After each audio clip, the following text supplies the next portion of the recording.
Moabot pa ko pagka sana ay kalimot ko.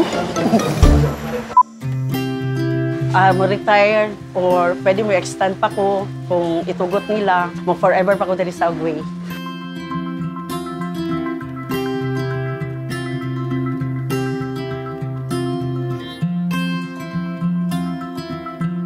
Ako si Gemma Limbaga Villamor, 25 years sa Agway Chemicals Corporation.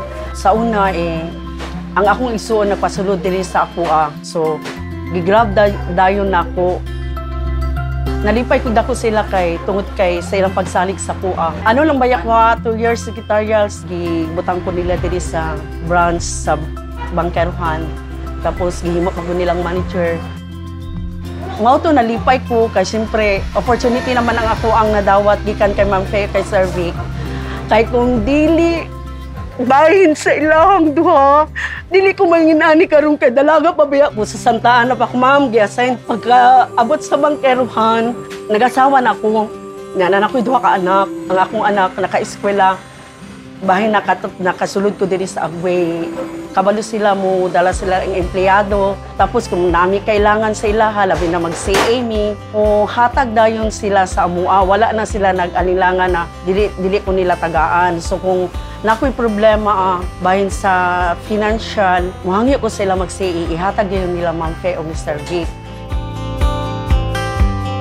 Dako kayong kong pasalamat kay Sir Vic o ka Ma'am Faye sa opportunity gihatag sa amua.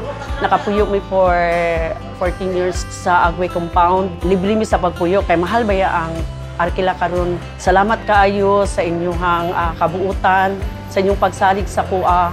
Hantod karon natarong akong pamilya o upside mi, mayo among dagan sa among pamilya.